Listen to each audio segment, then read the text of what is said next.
Welcome everyone. Future Work Scotland. Great to be here. As I was just saying before we kind of came on air, we did an in-person event yesterday, our first one in 2.5 years. So that was jolly good fun, as they say. But back to our usual virtual format. So this is our originally planned July event. I'm Satpal Singh. Everybody calls me Sat. I'm your host for this session. I'm the organiser of Future Work Scotland. I'm joined by Donald Henderson, who's my co-host and co-organiser, and Martin Hinchelwood, who is our sponsor. Just a few formalities before we get started. We do have a code of conduct. We simply ask that you're all respectful to one another. We want everyone to have a great experience, and we'll do some community shout outs and various things if there's anything we think we want to share with you all at the end. In terms of Q&A, we usually encourage our attendees to stick their questions in the chat. If you prefix it with a Q, it makes it easier for Donald and I to spot them, then we relay them back to our speaker. And I'm delighted for the session to welcome Benjamin Taylor. I met Benjamin last year at some point. Our paths first crossed in the requisite agility community. And I've always been really fascinated by the work that Benjamin does. We've collaborated a little bit in that community with some of the wider group. Benjamin's got a very impressive resume in bio, which I couldn't possibly repeat. Otherwise, I would probably take up the duration of this session. He's involved in numerous things, but I really like the fact that he calls himself a business evolutionary. I'm really keen to understand more about what he means by that. His work in the last 20 years has really focused in on public service reforms, really where his passions lie. And some years ago, he set up a company called RedQuadrant to really sort of take that on and also sort of disrupt consultancy. He's also the CEO of the Public Service Transformation Academy. Yeah, there you go. I got it right. And and I'm really looking forward to the session tonight. And to be honest, from my perspective, having been hosting these events for 2.5 years now, I can't think of a more fitting topic than the one we're going to cover tonight, which is the future of work. The future is no job. So I'm fascinated to understand exactly what you mean by that, Benjamin. So without further ado, the floor is yours. Thank you very much, Seth, and everybody. It's nice to have this opportunity. And I should say that this is enjoyable speculation for me, and I don't claim to be an expert in this space. I've slipped in some of my more general thinking, but it's just interesting for me to speculate about certain aspects of the future of work. First thing to say about the title, I am not an AI doomer or maximalist. I do think there will still be work, but this is about models of employment. And I'll try and sort of cite some sources as I go through, but I think what I'm trying to do is illustrate one way of thinking about one aspect of the future of work, and hopefully that will become clear as I go through. Satpal was kind enough to give me a very nice introduction there. If you'd like to connect to me on social media and you're not already connected, I am at bentaylor.com. I'm Antlerboy on almost all the social medias for reasons that you may be able to work out for yourself, but it may not be immediately obvious. And I am involved in a lot of things in public services, consultancy, systems, complexity, cybernetics, that kind of space. So what I plan to talk about today is these 5 things. First of all, what I don't like about employment, I should really say, not work, but with the caveats of the reason. I recognize the reason why the way we tend to employ people is the way it is. I'll give some definitions that back up and explain my thinking, and very briefly talk about the future of work that I would love to see. I haven't practiced this talk before, so it could be anything from half an hour to an hour, but we'll definitely have plenty of time to talk about it at the end. And I'm hoping that we can kind of, as a world, as a civilization, muddle through to find a better way of doing employment without too much damage and mistakes along the way. And I want to give an alert. This image was created by Crayon, the AI image generator, the easy and freely accessible one, to try to illustrate the concept of weird, Western educated, etc., etc. I.e., I come from a position of enormous privilege in many ways, and slight disprivilege in some other ways. But in thinking about the future of work and the future of employment, that has to be taken into account. And as with so many people who speculate in this space, I am starting from thinking about well-paid knowledge work of the sort that I do. So take that into account. I think it's generalizable, but that's the bias. So the things that I don't like about employment, it should say employment, not work, my mistake, are at heart the parent-child dependency model that's implicit in the employment contract in most of the world. And this idea of being tied in, and in the US, obviously, with health insurance and stuff associated, the permanent employment contract with long periods of notice, with all kinds of complexity, and with a fixed hierarchy tending to be built in to that, and if nothing else, a fixed hierarchy between employing organization, and employee, right? And by the way, this photo is of kids at Stile Mill in Cheshire, at the heart of the Industrial Revolution, or one part of it, where working conditions, this was a progressive mill, and working conditions were appalling. So built into here is an appreciation that we've got where we've got to today by use of work power, by the assertion of rights. So there's a lot that's been achieved and is embodied in employment legislation and employment contracts that we easily risk losing and throwing away. But nevertheless, that's what I don't like about employment at heart, is that built-in dependency, parent-child model. I also don't like, and this is very important because it's sort of the obvious alternative, is turning people into machines. And there's a really valuable concept that I'll come to a little bit later, about contract work that's below the API, that's controlled by the machine, which, you know, more or less many of your delivery drivers, Uber drivers, TaskRabbit workers, and all of the rest. I often ask, when I take a taxi through one of those services, what people think of the organization and of their status, their situation. And it used to be about 60-40 in favor of people feeling quite liberated by it, and actually being able to be flexible, be in charge of their own hours, those kind of things. It's definitely about sort of 70-30 against now, of people feeling resentful and kind of controlled by the system and so on. So that's a really important lesson about how saying that we are going to liberate people from old-fashioned models of employment carries quite a lot of risk of losing agency rather than gaining it, if you see what I mean. The other thing I don't like is the bizarre concept of taxing work. I speak specifically here in the UK sense.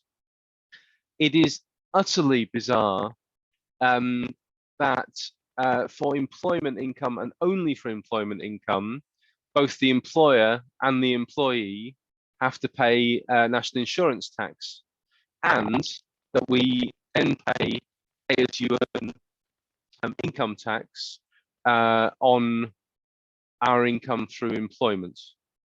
It works out not that different from income through running your own company, but why we would have a taxation system that builds in a disincentive to employment is just really fascinating to me.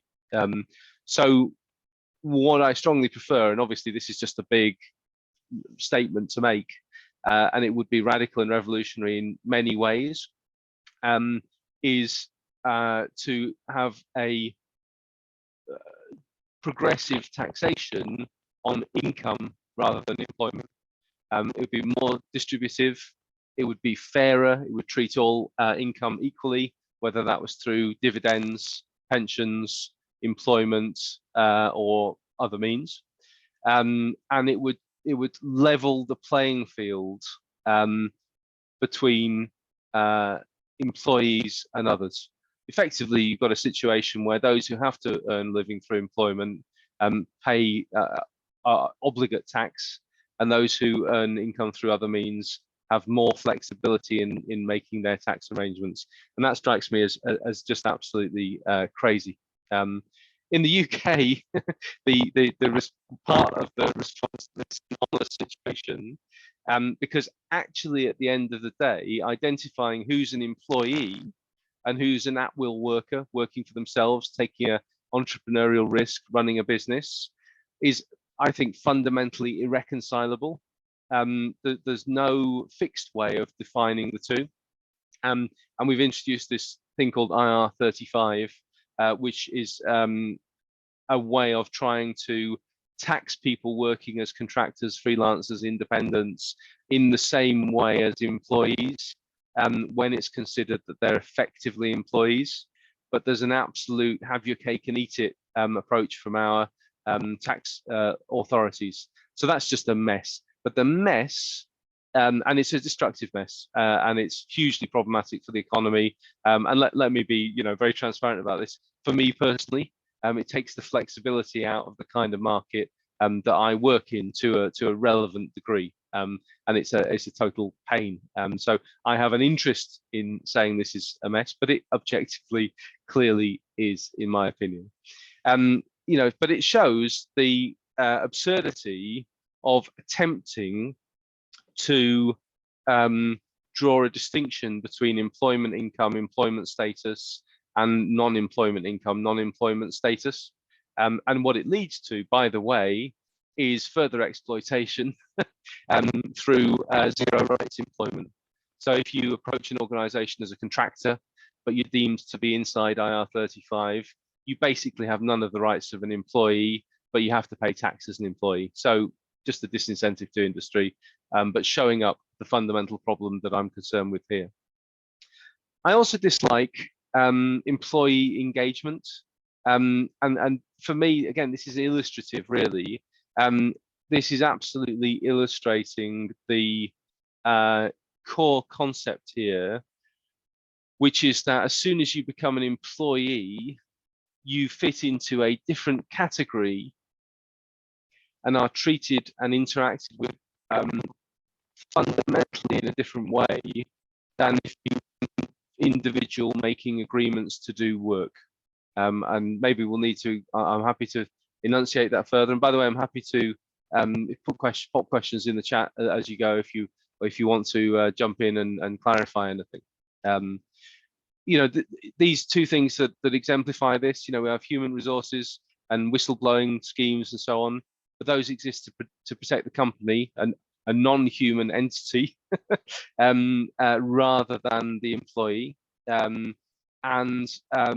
We have, all of this stuff. Peter Block has this fantastic phrase, the annual review, a courtly ritual where you come and sit before my throne, and I let you know that you're inadequate and that I own you.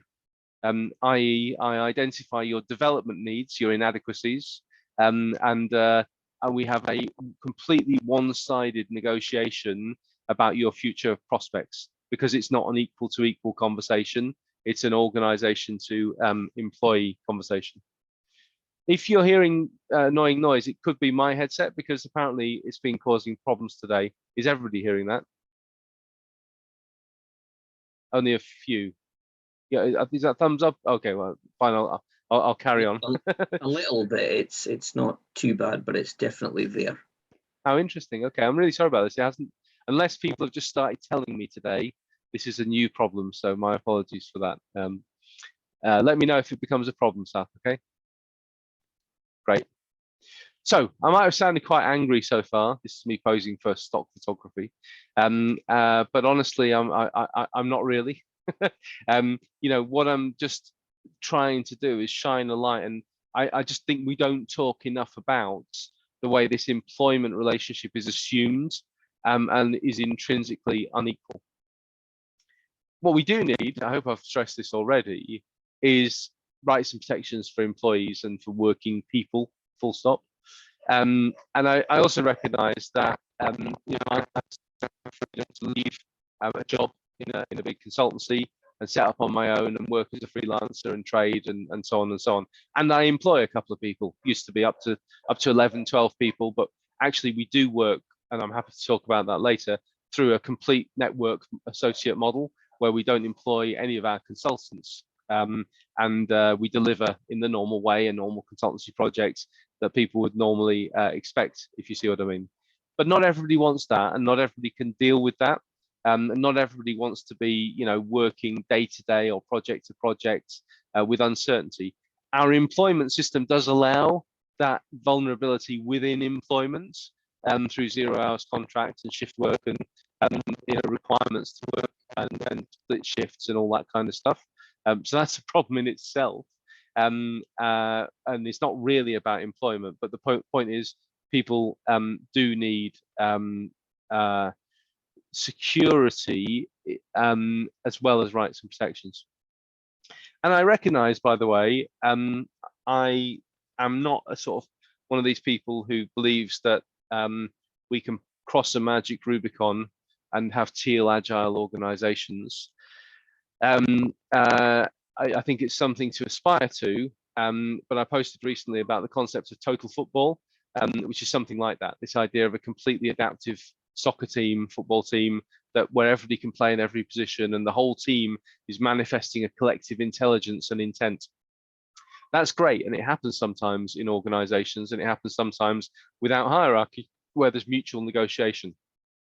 But it requires either great serendipity and just luck of finding the right people, or very strong contextual framing that allows people to work together in a perfectly organized way. And I think Buurtzorg in the Netherlands is a good example of that, where there's lots of contextual framing that allows them to work, their employees, but allows them to work in a relatively unmanaged, self-managed way. Or third possibility for getting to this, it requires loads of experience and training and investment and loads of overhead of coordination through that mutual negotiation. So in the absence of those three things, you need organization structure, you need a certain type of hierarchy, maybe slightly different from the way we typically think about it. But certain things are required in order for work to happen.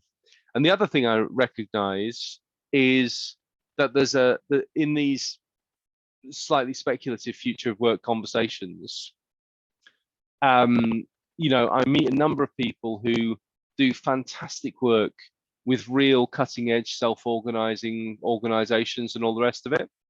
And almost without exception, they will say something like, I go where the energy is, I go where people are committed, where there's the opportunity for people to organize that. They are not working in the big old hierarchical permanent bureaucracies and organizations like that, which frankly are going to be with us in 500 years time, I suspect. I could be wrong, but people have been talking about dinosaur companies are going to die out since at least the 1940s, and it hasn't particularly happened yet. So there's a difference between those fresh green fields where you can build something new with incredible willingness and energy, and the swampy stickiness of the world in which most people work. So all of those things are facts, and they're all constraints on this vision that I hold of the way that work could work.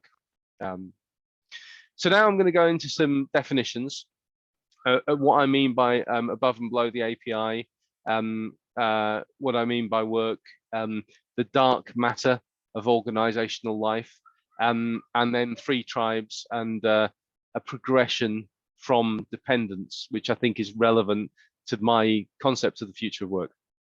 Above and below the API is a phrase created by Venkatesh Rao, who's a guy on Twitter who runs a thing called the Yak Collective, which originally aspired to be a kind of loose association of indie consultants and has become something a bit different in the way of these things.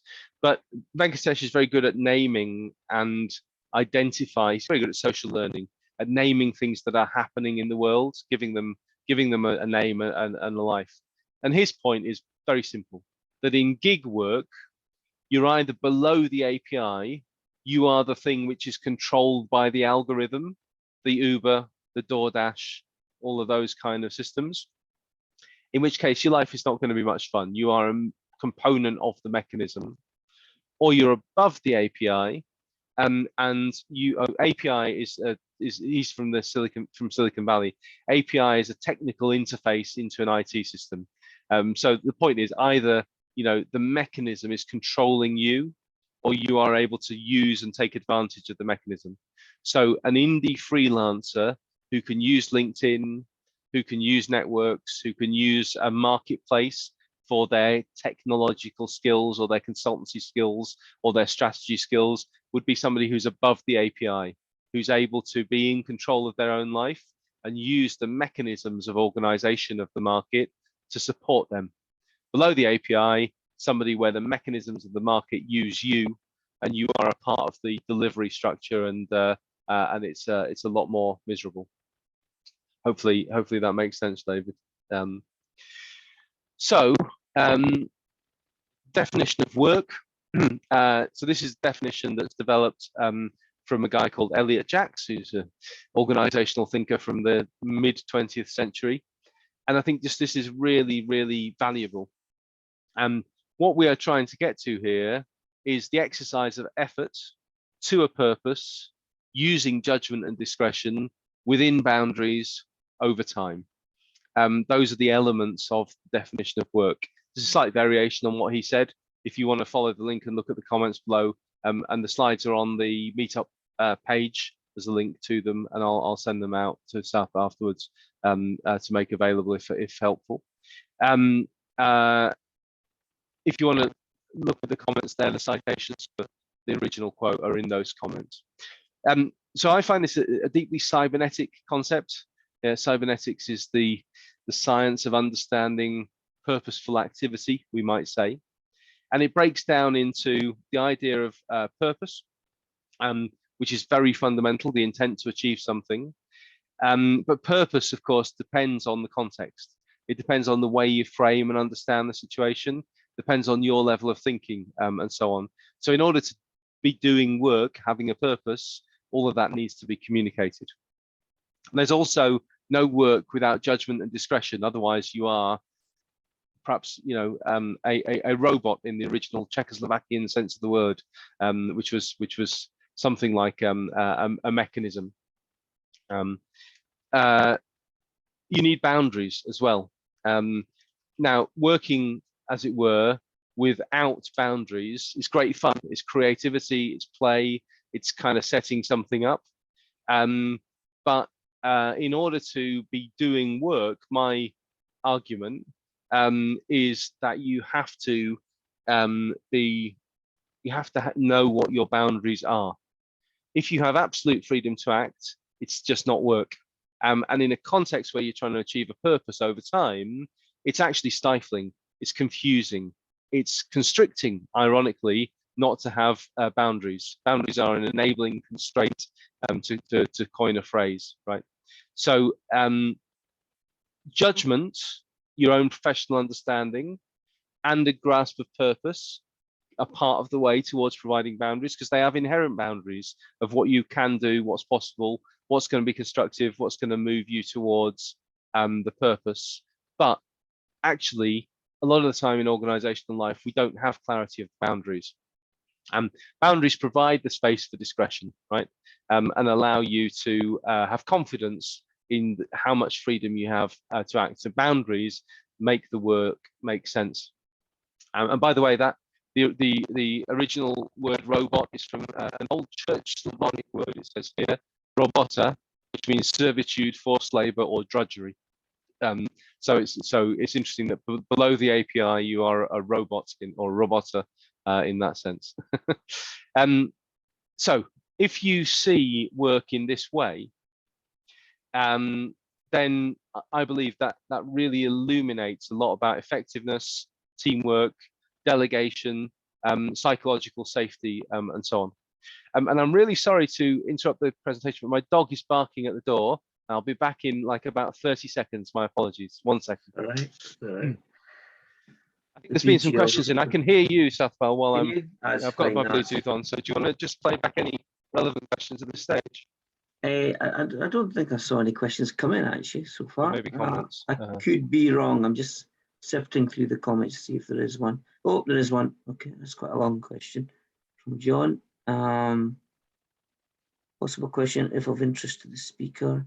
Could you say something about ways that public sector orgs exploit fear and suspicion amongst employees about the private sector, and see the kind of flexible gig model being discussed as inherent to the private sector and so inherently suspect and to be resisted, avoided? One question, I don't know if that made sense. If you heard yeah, that. It makes sense to me. That's great. Sorry about that. Sorted the dog. Well, that's quite intriguing. Yeah, I mean, I think that. What do I think about that? I think there is this weird thing in the UK, and it's been doubly weird over the last few years, the outright hostility of the government to enterprise. So I've particularly felt this from the government, more so than from the public sector, although there has been a strong current of that over the years, and I would say particularly from kind of 2010 for a few years. And I think I don't know why that might be. And John, you might have your own thoughts. But I do think that there is a stream which casts probably full-time, permanent, 9-to-5 commuting-based employment, which of course is deeply discriminatory to women, to people with children in general, and so on and so on. It has its own massive implications. Is good, and flexible gig working is either abusive or it's basically just a tax dodge. There's a real stream of that goes through. I guess it is small c conservatism. I guess it is a job should be a job, and the job is a job, and we don't like change. But there must be more to it than that. But I don't have a slick answer as to what that might be. Let's come back to that in the conversation at the end, if that's okay. And I will move forward now. So that's my definition of work, which I think is really important to me. I've got loads more definitions coming up, so bear with me for this one. So this is a thing where I'm basically trying. I'm really interested, just as with that definition of work, at identifying the core underlying patterns of organization.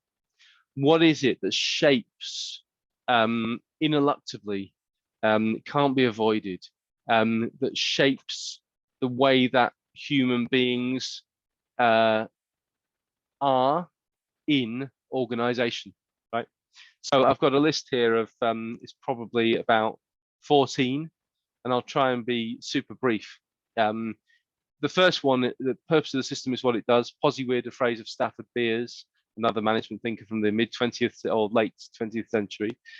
His point is that the purpose of organizations is actually not what they espouse, but what they do in practice. There's no useful way of assessing purpose of an organization without looking at what it actually does. Of course, you're always looking at what it does from a framing. He also came up with a thing called the viable systems model, which is an essential organizational logic, which a lot of the time most people don't see, which is, you know, the fundamental functions that organization needs to have in order to cope with complexity, to survive in the here and now, and to look forward and adapt to the future. Inside that, there is the inevitability that leaders shape culture and create empowerment or disempowerment, and so on. And this comes from Elliot Jacks as well, and systems leadership theory by McDonald Dowell that came out of that work. In organizations, we, depending on our role, depending whether we're management, leadership, above the API, below the API, sales, marketing, engineering, etc., we live in different worlds. We are conditioned, trained, incentivized, and we see different things from different points of view with different perspectives. So there's a potential for us to misunderstand, fail to communicate, etc., etc. Huge potential for that. We also fall into a pattern where we define us and the other is to be threatened or feared or dealt with. We naturally fall into different worlds, those different spaces, depending on our interactive roles with each other. If we're at the bottom of a pyramid, being told what to do, we become vulnerable, done to, and we get into a strong sense of unity with others at the bottom of the pyramid. And there's a pattern for each of those spaces. All of that's from the work of Barry Oshry. We're also shaped in organizations by human needs, by trauma, shame, referred pain, the things we don't say, the things we think it's important to bottle up inside ourselves, otherwise that will explode, and we might be right. Organizations also naturally fall into a pattern with their environment, with their competitors, with their regulators, that shapes them incrementally and subtly, in the same way that the hummingbird's beak is shaped by the mutual growth of the flowers that it feeds on. And we don't notice any of it. All of this is dark matter. It's the strange stuff that shapes organizational life. We also fall into things where any aspect of organizational life can be captured for the benefit of individuals or groups, whereas it's supposed to be existing for the benefit of the whole system. We also have different capabilities at different times and may or may not be a good fit for the roles that we're assigned, the length of time we have to think over, the scope and complexity of what we have to consider. The world is fundamentally complex, so it's always multiply interpretable. And a really important one for this is, you know, it's all about setting constraints. We always have to select constraints at an organizational, at a structural, at a personal level to work within. That's connected to the boundaries that I was talking about. It's connected to organizational strategy. We also see that patterns that happen at one level or in one part of an organization tend to replicate into other levels, and that testing in the real world can be a vital element of seeing and learning how to manage these patterns. My point of including this here is that I think it's interesting and fundamental to how we think about work. It's the basis of my work in requisite agility. But we are locked into certain patterns through employment relationships, which represent certain ways, very fixed, very predetermined ways of trying to deal with all of these organizational tensions, and usually doing it really, really badly.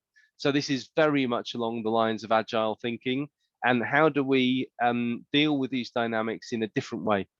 And my answer to that is, wouldn't it be nice if we could try more often to deal with those dynamics in a way that we were all respected, independent, sovereign individuals making choices to commit to things as people together, and that's what this is fundamentally all about. So I'm going to take you through now this idea of there being 3 tribes in the future, and you'll see where my idea of the future of work fits in. And this originally came from futures research. The version I saw was a very good piece of futures research from PwC. I don't think the consultancies are usually very good at doing this kind of thing. I think I found an earlier piece or a related piece from Arup, and the comments, the references, if you want them, are in the comments, my comments to that LinkedIn post. So the three tribes for the future of work, right? So there's a contestation going on. There's a competition. Oh, I see. I've got some kind of transition animation from when I did this as a slide for LinkedIn. Let me just remove that. Sorry about that. So there are three tribes going on here, and okay, the animations will be amusing. Let's just leave them in. So the three tribes are the blue tribe, right? This is the corporate writ large. This is you being employed as a salary man. Sexism deliberately insinuated, as part of the big corporate machine, right? So they want you in the office, on a suit, on their PC, using their methods. And these days, you know, these big corporates probably have a great diversity program. They probably have some kind of work-life integration, but they are getting their pound of flesh out of you. That's probably an inappropriate expression to use these days, actually, but you're paying in blood for what you get from them. But the worker's identity comes from, I am an employee of big corporate. They identify with the organization. So this is dependence. This is being part of something bigger. At its best, it's kind of being part of the hive mind. And this doesn't mean that these people are not independent thinkers, deeply competitive within the context, and all the rest. It can mean that, and it can mean that they're crushed as individuals. And it's about working in the corporate world. That's the first of the three tribes. And you'll see, you might remember the Spider-Men before. There were four of those. There might be four tribes. Let's see. So the green tribe in the future of work is the people who are focused on their cause, usually environmental or social justice. And this is often not-for-profits, non-governmental organizations, but not necessarily. So these people are attached to the cause. They go where the action is. Their identity comes from the cause, and they are focused on spreading the gospel of interdependence, that we are all connected and that we all depend on each other.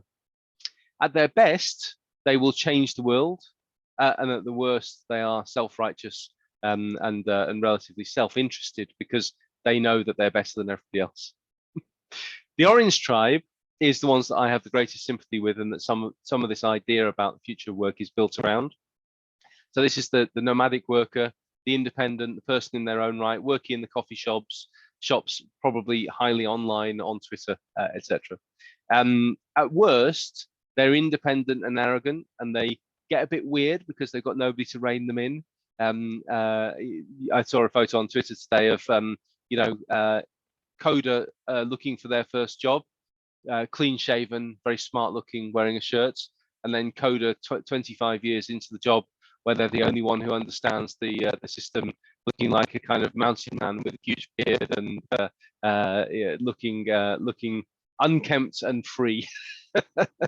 So at their best, the orange tribe are interdependent, and I'll come back to that. They are a network. They take multiple perspectives. So the interesting question for me is, how do we build more of this possibility, knowing that this seems really credible to me, that there's going to be a slight fracturing into the blue tribe working in corporates, the green tribe working for causes, and the orange tribe being independent, right? So broadly speaking, this is dependence, independence, interdependence, and I'll come back to that in a minute. So three tribes working with each other, and the distinction there is that dependency is focused on authority, conservative focus, things running smoothly, being responsible. Sorry, it's got the animation. Independent is mutual influence, calculated risks, and open disagreement and use of expertise. I have to keep going back. And interdependent is focused on collective direction, creative energy, and responsibility. Anyway, it comes from Stephen Covey originally. Here is the lovely 1980s book diagram of the move, and this is a developmental model, moving from one to the other. So this is the meme illustration of that developmental model, when each thinks they're superior, but each is actually part of a system of relationship and development. Or rather than just moving from dependence to, oh, for goodness sake, I thought I'd removed all of them now. I've just went through the slides and tried to. Or is it that actually there are two dimensions here, and really the interdependence is allowing vulnerability while maintaining confidence. So the distinction here, how do I get, sorry, just one second. I didn't realize that the animations were still on, and it's slightly annoying me, as you'll appreciate. And I will, I think oh, never mind. All right, but hopefully that'll work. So what's interesting to me is that rather than thinking about dependence or independence, and you can see the clear distinction there, or interdependence, there's a concept called inter-independence. So this is the fourth layer, right? So inter-independence is what I want in the future. I think you can see that disturbingly aged photo of me there. And I think it's the next step on from dependence, independence, interdependence. The animation should stop now, and so will I. So this is an aged photo of me from that app that everybody was using before it was discovered. It was kind of harvesting photos for AIs in China or something like that. Me looking disturbingly like my old dad, actually. So in the future, when I'm old and grayer than I am now, what I'm hoping for in the world of work is a recognition that everybody has different needs, and that you've got those underlying forces going on. It's a simplified taxation system, hopefully backed up by universal basic income, so that people actually have a secure base, a de minimis secure base from which to start. And effectively, everybody has the security to allow them to be independent if they want, interdependent if they want, but potentially that inter-independent, maintaining their independence, but entering into relationships by free association for mutual benefit, if that makes sense. That would mean adult to adult free, fee-based contracting in an agile way, which actually looks very much like good delegation, i.e. people enter into arrangements to do work together flexibly and through peer-to-peer, adult-to-adult negotiation, even if they're negotiating to work as part of a team, as part of a business, but they're actually making their own choices. And that's a principle that we really try to stick to in RedQuadrant. Adult to adult, we might offer people things that the market just isn't paying that much, and it's not particularly great for their development, but it's an adult to adult conversation. If they say no, that's fine. If they say yes, it's a choice they've made. They haven't been forced into something, if you see what I mean. Now, understandably, at the moment, that mostly works for people who've got a bit of flexibility, who've got a range of clients, who've been independents for a while, or who are kind of semi-retired. I also hope that in the future, while we do probably still have these 3 tribes or 4 tribes existing, the tribes respect, recognize, and engage with each other constructively. I think there is potential in decentralized autonomous organizations. I don't think that's really radically new. It's like saying there's potential in cooperatives, potentially in organizations. These are blockchain Web3 type of organizations that are springing up at the moment, the DAOs or DAOs as they're normally called, and they start from a potential of everybody's equal, as kind of people fundamentally, rather than there is a power base and there are people being brought into that power base, assessed against that power base, controlled, contracted for. Now, probably with DAOs, we will replicate every single organizational failure in the human history. I hope not. I hope people running DAOs will listen to and learn some of the lessons about the organization of work in the past to create a better future. But in a word, the future I'd like to see is inter-independent. Sorry, typo on my final bullet point. That's annoying. Inter-independent, that point that I've talked about, and the rest is all a a little bit of window dressing and explaining and setting up the context.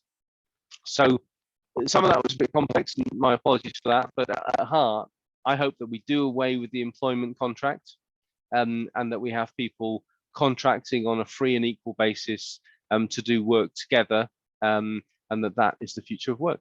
Thank you. Thanks, Benjamin. That was very interesting, as you say, some complex ideas there you're touching on. Yeah, no, thank you for that. I don't see any questions, but it's a relatively small group, so I'm very happy for anybody who wants to kick us off. And as a follow-up question for Benjamin, so we can start to do a more of a deeper dive on some of the things that were covered, or you want things to explore. David, you're waving at me. Feel free to chip in. Yeah. Floor is yours. Ben, what's Hello. Hello, can you hear me? Yes. What's the future of unions in this? Oh, good question. Good question. Yeah. I mean, I'll let you know that. they're having a bit of a resurgence at the moment, aren't they? In visibility, at least, which is a good thing. It's really interesting, because just like hierarchy, unions have a very clear, very critical and distinctive humanistic purpose. They have got us right. They have got us towards being treated equally. They also come from, quite evidently, that space of bottomness. Barry Oshry's dynamics of organizational life make the point, and we can replicate this very quickly in a simulation, or just in a very quick exercise where people feel this. When you're the doers, the bottom level, the team members of an organization, you're in a space of vulnerability and being done to, and that's a fact, and that is a reality. That drives a natural sense of unity, solidarity would be the appropriate word in this context, and that's actually hugely productive when that solidarity is put to good use in fighting for changes to the structure of the system, which is what we've seen over the years. It can also get fixed into resentment and blame, and an us and them attitude, because that us and them attitude is necessary to fight the fight for those kind of structural changes. In an ideal world, David, the future of unions would be to fight for the things that I'm advocating, but fight for the people below the API who are being treated as robots in the system, who are being exploited mercilessly, and to start a conversation about how can you have free and equal contracting without going straight into zero rights employment and deeper forms of exploitation. So I think unions should be the guardians of the guardians against exploitation of people in the system, and the advocates for human to human conditions. And if I was being political about this, if I was in politics, which I'm absolutely not, then I would seek common cause with the unions around universal basic income, around taxation being employed in a much more progressive way across all income rather than across employment income, and those kind of things. How you unionize, if at all, the inter-independent workers is a really interesting question. How you get them to work together, and if at all, is actually really challenging, because I've been in a lot of these organizations with kind of post-conventional people who kind of fit in this category, and it's like herding cats to the nth degree. But I see Christina has a hand up. Hi there. Thanks for your talk. It's very interesting. I find some of the things that you're espousing things that I value. Oh, good. However, my question is, yeah, no, but I just wanted to say, because you mentioned it, I think it was in terms of the potential of, is it DAOs? Was it decentralized Autonomous organizations? Yeah. One of the things which you said was in terms of about the view or the opinion that everyone is equal. But I kind of wanted to say, do we think that it is within human nature for us to value us being better than others, whether it be from the systems that we have grown up in, or just from certain contexts of where power sits? And as a consequence of that, I would love the ideal of a lot of people realizing that we're all just human and that everyone is equal. But are we essentially not going to get to that point, in the sense that, let's say for Blue Tribe workers, I believe that in the Blue Tribe group and the category, they're literally maybe, let's say 80% of the people who are actually crushed by it. However, 20% of them are thriving in that environment, because for them, the influence and power that they get from being in that type of Blue Tribe organization speaks to their values, that, you know, their underlying values. So yeah, I'm not quite sure if I have a question. I would love. No, it's an interesting field. Yeah. Well, I'm sorry. By the way, that point about the people who rise to the top in those blue organizations may have gone in with that worldview and it suits them, but interestingly, they may also be socialized into that worldview by the process of rising to the top. If you see what I mean. So you have to think and act and declare in certain ways to rise to the top. In fact, in all these organizations, I will agree with you. I will agree with you, because it is about, one, the systems that you are born in. And in those Blue Tribe organizations, there are people who are valued more than others. So there are people who are falling over themselves to go, oh, we have somebody who's a graduate from Cambridge. Let us make sure that they're on all of the right projects, because we need to keep them in the company and they come from the right background. So I completely agree with you with that. And the people who can rise in that are the people who know how to fight and to network and to show that they have intrinsic value higher than the other people who don't necessarily have they don't have the same background. Well, and who are willing to do that. And I guess that, you know, to my pride and shame, you know, I know how to do that. I can do that, and I hate it. I just can't really do it over a long period of time. That's why I left. So there's a whole set of dynamics behind that. Right, but I think, you know, one of the things that I hear from what you're saying, Christina, is, and I would say you'd be right if you're saying this is a very idealistic project. I like ideals. I really like them. Right. I really wish the world would be like that. Right. And the world isn't. I guess, you know, so what can us, and it's a danger of becoming a libertarian project, which is dead risky in my opinion, which is also a form of idealism.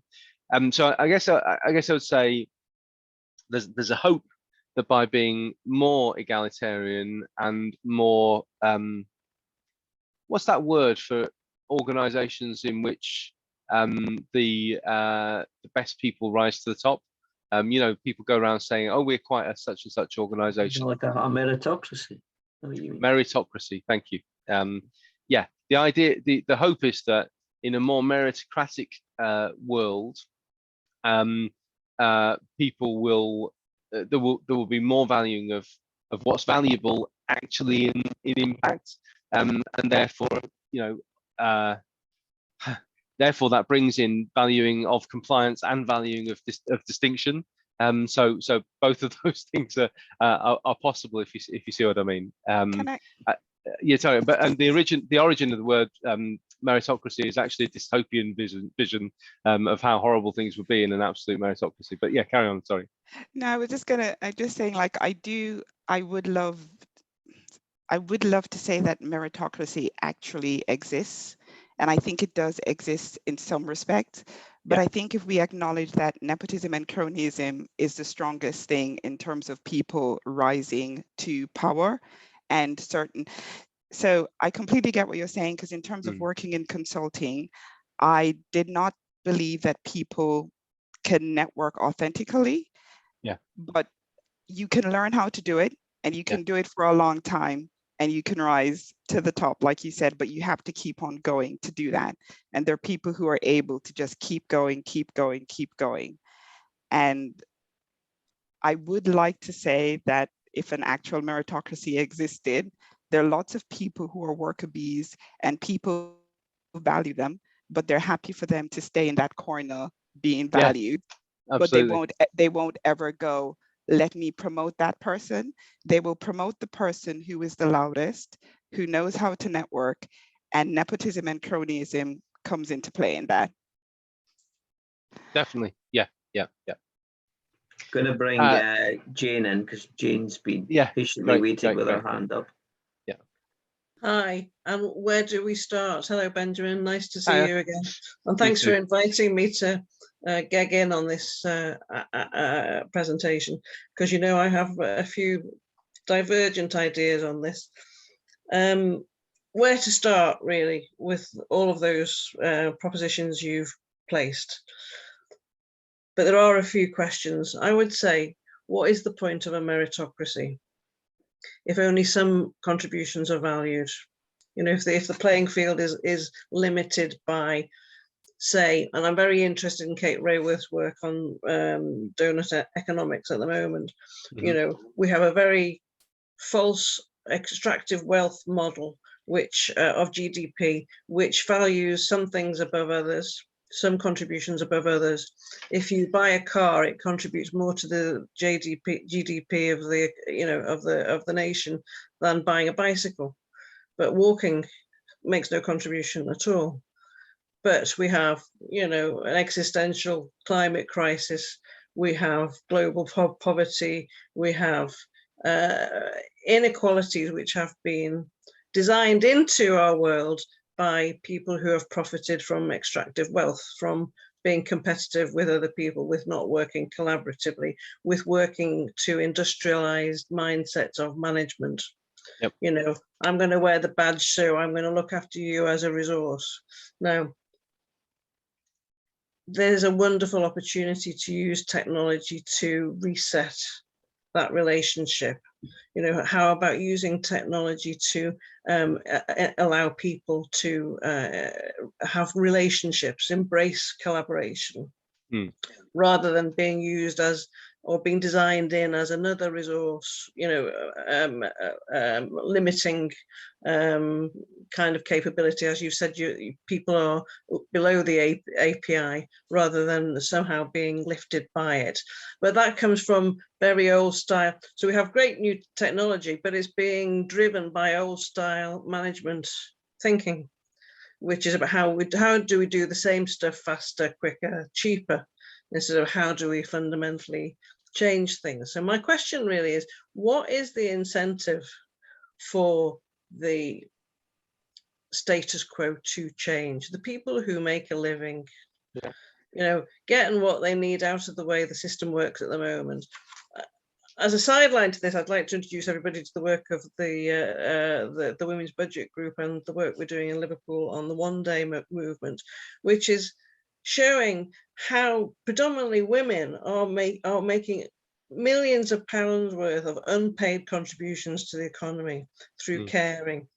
You know, I have had a full and exotic career, as you know, Benjamin, but I now find myself caring for an elderly parent, single mother, 2 adult children, just getting into the world of work, can't get a property of their own. It's not the world that we lived in years ago, where we had some kind of prospects. I'm stuck where I can't contribute in the way that I would like to, because I can't do it in a way that earns me money, but I will be an Orange Tribe member for the rest of my life and continue to have a view. So how do we value the unpaid contributions of everybody? How do we, and the other question there is, how important is education to allowing people to stay true to their values or to take risks on behalf of their community and not be compliant to the big machines. Yeah, I mean, those just powerful contributions, Jane, and I think as with Christina's comment, I can only mostly acknowledge them, and they're really important issues.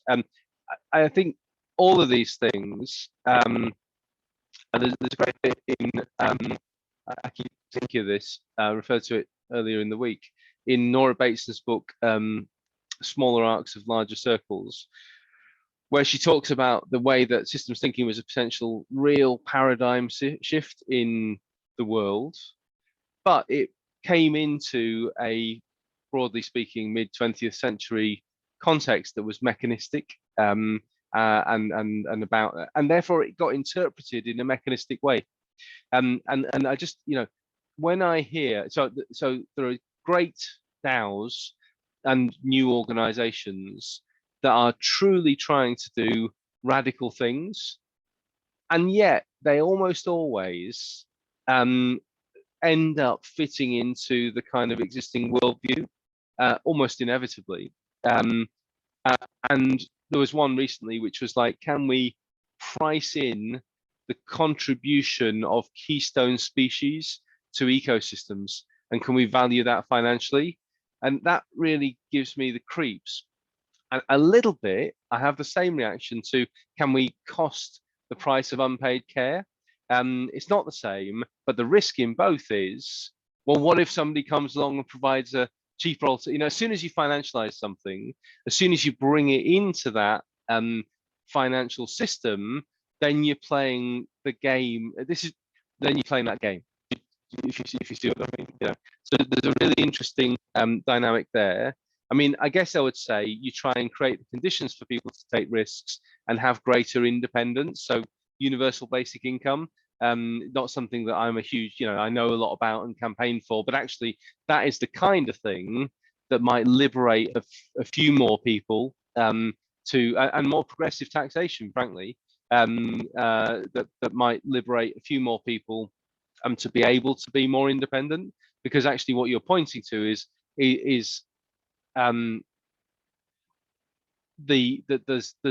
there's a whole, the world of our lives is not the same as our world of employment, and so there's dependency and interdependence and community and care and all of those things going on as well. So it'd be nice if we could consider work as something, an addition on top of that, rather than as the whole thing that the rest has to fit around, I guess. You're muted, Jane. If I could just follow up on that point about the, costing the social care model. Yeah. Whilst it is being done freely because people feel an empathy to the community and a capability to do something because there's a pain point that they need to respond to around them, the state hasn't necessarily needed to look at it in the way that it has had to with health. So, that's a big question for me, that whilst it's not a problem for the big machine, but it's at the cost of people's personal contribution, what would be the incentive for the state to say, actually, we want to raise all boats, raise all boats, allow, perhaps fund those people who are doing the care so they can do it better without health problems for themselves, or that they can contribute creatively in other ways, because the technology, the digital world should allow us more opportunity rather than less. That's great. I mean, there ought to be an incentive to, there ought to be a moral incentive, because it would be the right thing to do. But that is what it is, that you would think, and it's a similar argument with equality, diversity, inclusion, but I also have some trepidation about this argument as well. But you would think that there would be a, quote, productivity argument, that actually funding carers in such a way that they didn't have physical and particularly mental health problems, which then created other costs, and funding them in such a way that you liberated their intelligence and capabilities to be part of contributing in other ways as well to society. You think that would all be those would all be strong arguments, wouldn't you? But again, that's a little bit like the same financializing. And I originally got wary of this, Jane, when we did all the stuff under the Blair government about volunteering and pricing up volunteering, and took away a lot of the intrinsic motivation in volunteering. So I guess there's an argument. Yeah, so sorry, I've gone back to the previous point, really, haven't I? But on the previous point, there's an argument about how we can increase intrinsic motivation and reduce extrinsic motivation, because I think that would change some dynamics in a constructive way. But on your point, well, clearly the system hasn't changed, and there is a little bit of kind of, this is why I only put my toe in the water of things like the future of work, because you immediately get into how do we change the whole of society, and I don't know, and what we say in this room might probably not make a difference. Except we just have to go out and do some good things ourselves. So I'm not. I guess I would write a book and go on Radio 4 if I had really good answers to those things. But for me, a very simple example, Yeah. I live by the sea, is the local pub organises people to clean up the beach. Now, from my perspective, on principle, I wouldn't do it because it's doing people out of a job. But they still do it. Now, so if the volunteers stop doing it, eventually the council will have to employ someone to clean up the beach. So therefore, this volunteering is removing people's employment opportunities. It's a very simple example of the same case you've just been talking about. But I do think that what my idealism is about is liberating intrinsic motivation rather than equalizing extrinsic motivation. If you see, I used to do some stuff with a charity while I was at university, and I did it in a very clear-eyed way because I got something really valuable out of it. I enjoyed the time, and it was a break, and it was a change, and it gave me experiences I didn't have in my week at university. Say again? You got a better job because you've done it and it's on your CV. Well, that's arguable. Maybe. I hope so. I think I deserve it. But what was interesting, David, is that the people who came into the charity who really just wanted it on their CV didn't stick around for very long, because they actually weren't motivated to be part of it. They just wanted the badge, if you see what I mean. Yeah, but I did put it on my CV. I put a few things on my CV that I benefited from and felt slightly odd about benefiting from. But there you go. You also have to respond to the existing system, don't you? That's the challenge. Maybe you've got your hand up. You want to come in? That's deliberate. If you can hear me. Debbie? Hi there. Hi, I am. Go on. Hi. I think it was interesting talking about the idea of a meritocracy, because I think that certainly is an ideal. But on the other hand, I think the problem is that we don't necessarily all value the same things. And it would only work if we all value the things that everybody has to contribute.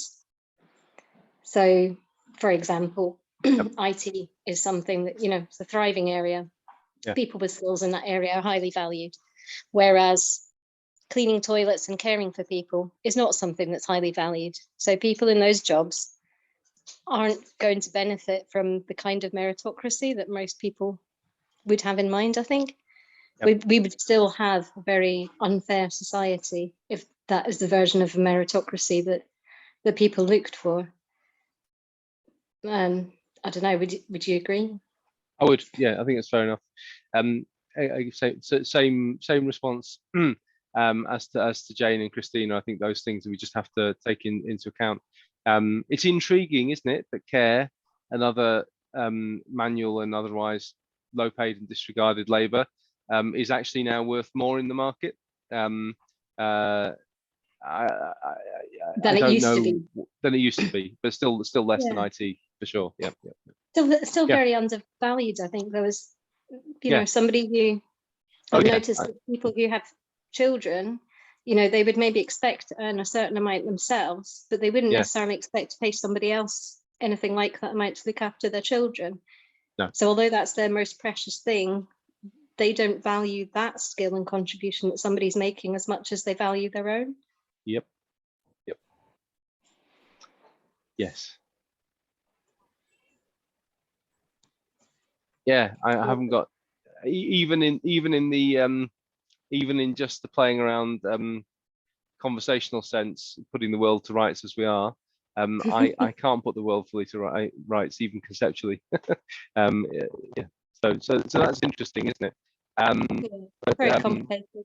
I do wonder if one thing that we could do that would make a massive difference is, and this is speaking in Britain because I don't think it's the case elsewhere, but I think if people were very open to discuss salaries generally and within companies, I think that would make a massive difference. I think it would help highlight how unequal society is.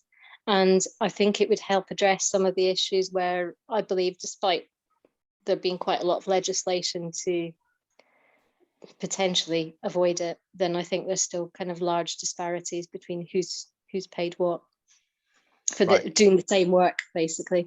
Because I think it does depend on who managers like, and it's not necessarily who's most productive, it's who they feel is most like them a lot of the time, I think. Which is the Scandinavian or Nordic country that where all tax salaries are public record? I think it's Finland, isn't it? You can search for somebody's name and find out how much tax they pay on how much income. Yeah, I would just add that I would say it must not be just salaries, because that's a deep problem built into our system, isn't it? I remember reading in some Beatles book, and I wish I knew who it was. Somebody was talking to Paul about wealth, and just made the point that income is not wealth, capital is wealth. And Paul McCartney, I think, now owns half of Suffolk, so maybe he took that lesson to heart. But I think that would be missed out in that system as well, if you see what I mean. That would be another thing that needs to be added. Sorry, Christina, you've got your hand up. I just wanted to comment on what Debbie said about in terms of what we can do. And I think all of us, we can just present ourselves as allies to people in our community who we think they may not know the bigger picture about the systems that they've entered. Because my sister was lucky to have a white male colleague share what he was getting paid as a contractor. And that therefore informed her how to move forward with her next salary negotiation. And I think if we just show up and we present ourselves as allies to people who they don't necessarily know, that's one of the things we can do as individuals. Right. Yeah. Yeah. So empowering to have something to think, something like that that you can just do that's constructive and yeah, great.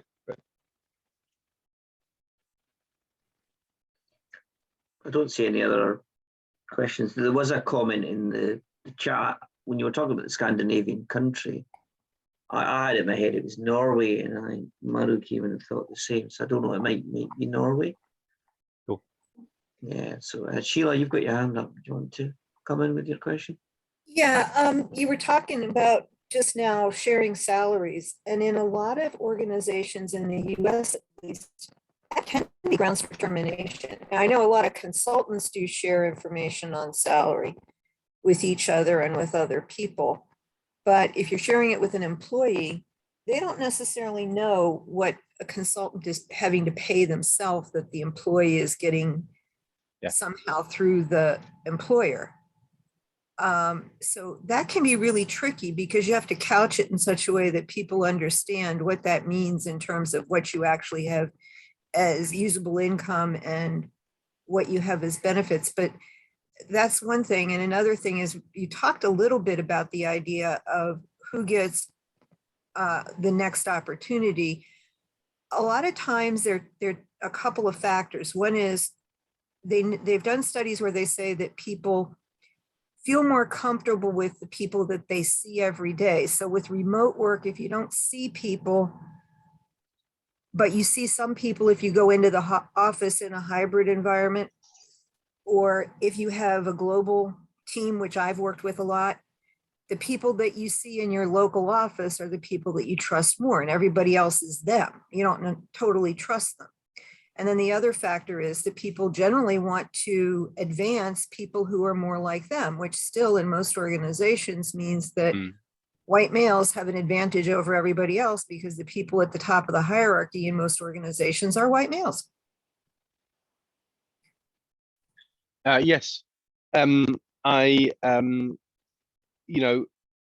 is a you pays your money and takes your choice aspect to all of this at the end of the day in operating in the twisted and shaped world that we already live in, isn't there? I would hope that we can find a way that one of the responses to that is to decenter that power system by setting up your own company.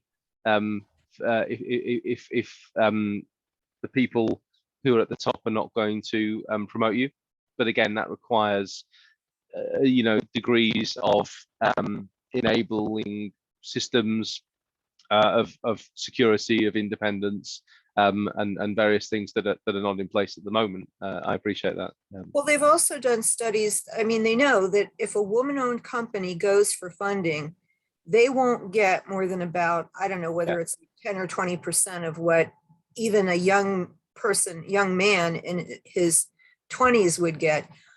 I was trying to do a startup with another woman, and we were advised that if we were going to try to get any kind of funding, we needed to get a young guy who was a finance guy and let him do all the talking, because otherwise we weren't going to get any substantial funding. Yep. Now the person I was working with passed away, so that's not happening, but I mean, that's just the reality of things. Yeah, I think it was Etsy, wasn't it, where the two female founders invented a third fictional male founder called Tom, who sent all the emails and got a better response. Mind-boggling. And there's really good evidence in the UK that if you send out job descriptions send out applications for jobs with identical CVs, but ethnic sounding names versus English sounding names, they get a very different response. It can work the opposite way, though. I have a friend who's a white, blue-eyed blonde male who said he's gone into jobs where he has a common name, but it's a common name in the African-American community too. And the whole team was African-American or African. And they took one look at him and their faces all fell because they were expecting a person of color. Right. It can work. It can work. And individual instances of unfairness are always still individual instances of unfairness. I know somebody who worked for the BBC, and I was told a similar thing in local government. Now I remember it. Who was literally told, "You're too white and male to get to the next rung around here. Sorry, it's not gonna work that way for you. And if you're in that situation, it's not great, is it?" Well, and it can also be age, because one of my friends who's, I think, probably in her late 50s, was told that she was perfect for a company in Silicon Valley, except that everybody else was half her age. They didn't question her skills. They didn't question her attitude. It was just age. I mean, we do, despite the inequalities and the problems that still exist, we do, I think, have better and stronger laws in the UK than the US, things like that. And I think, in the Nordic countries, they have better and stronger laws still about a bunch of those things. Laws against that in the US too. Okay.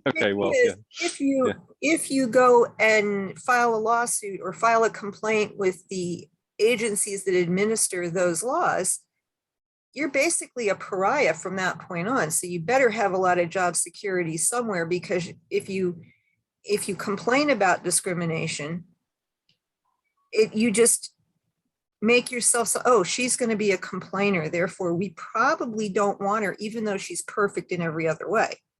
So I don't know what to do about that, because there was one point where it was about something else, but there was something where I knew there was some inequity, and I did report it to an agency, and they said, okay, well, we can go this far without giving your name, and beyond that, we have to give your name. And I was like, well, it was bad, but I don't want to, be tied up in court for 10 years and have nobody want to hire me because I spoke about something.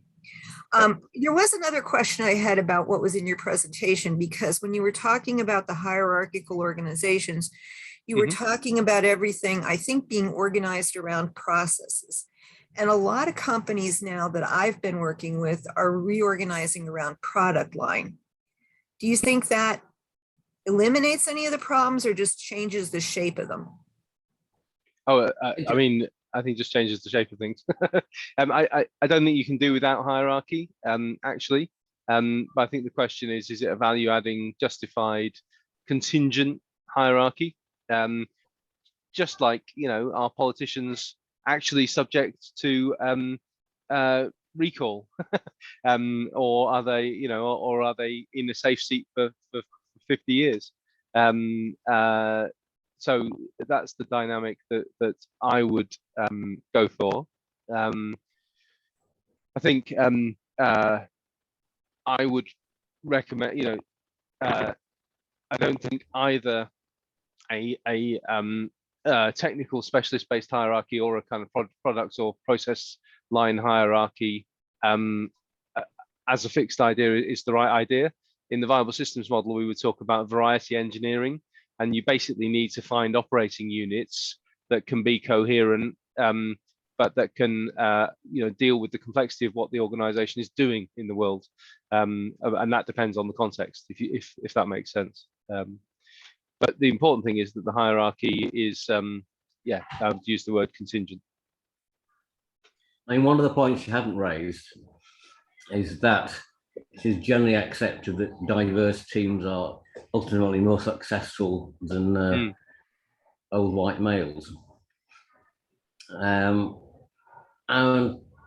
people fight against it, but nevertheless, the accepted wisdom is this. Second wisdom is that if you're building organizations based on product lines, you're not necessarily fulfilling the value and the mission of the organization as a whole, as the product lines will tend to fight against each other in order to get promotion. In a straight fight, it's probably a better choice, but we're just to don't want to cut off the great questions in the debate, but we are coming up on time. So we've got a few minutes left. I need probably a couple of minutes just to wrap up. Mario, I see you've got your hand up, mate. I don't know whether it's a very, very quick question or whether you want to pick up with Benjamin directly. I'm sure he'd be happy to hear from you. Could be yes or no question. Catch up with Benjamin. I'm already connected to him on LinkedIn with the details. Great. Oh, I'm still here. Go on. What's the yes or no question? The yes or no question is: are you familiar with approaches to business simulation for systems like the classic beer game, etc., that would simulate evolution of this kind of behavior in companies? There is also a game theory based game called the Trust Game, and the rest I'll ask you on LinkedIn. Okay. I think they're very useful. Like the simulations, the organizational simulations that Barry Oshry does, they are very deeply useful for illustrating those kind of underlying patterns and dynamics, definitely. Yeah. That was the most impressive yes/no answer I've ever heard. Fantastic. Right, I am going to bring it to close here because we're pretty much up on time. Can't see anymore, Benjamin, but no, I'm sorry, my camera seems to have overheated. That's all right. That's okay. No, just to say that was a great session. I knew it was going to be interesting and thought-provoking. It was exactly all of those things. And just to say thank you for joining us and sharing your insights. We will circulate a slide, so just to say thanks again for joining us. Really enjoyed hosting you, so thank you. Round of applause for me, and thank you all for joining the discussion today and asking a whole bunch of very diverse and interesting questions to provoke thought and keep the debate going. I really enjoyed listening to it all. And if I get a chance, I'm going to go back and certainly watch the recording at some point. I think you've thrown up a lot of very interesting ideas. I'll be interested to see where things go next. As Benjamin said at the start, if you want to follow his work, you can connect with him on LinkedIn. He shares a lot of interesting posts, etc. So yeah, please do that. Thank you all again for joining us. Just to say, we've done 2 events in July, and we actually have 2 events for you in August. So check out Meetup. Our first one is with an old friend of ours, Ellen Randall. She spoke here before. She's introducing a new talk that she's not done before anywhere. So she'll be unveiling it here at Future Work Scotland. And it's really about time management. It's based on some HBR article and some of our new thinking work in that space and how to kind of deal with that, manage that. And at the end of the month, we're going to have Jenny Landgren here, who's written a book on choosing unity, and her talk will be all about how we explore vulnerability. So 2 great sessions for you. Do look out for those. Plenty more in the diary. We've got events right up till November, so take a look, see if there's things that tickle your fancy, and hopefully we'll see you again soon.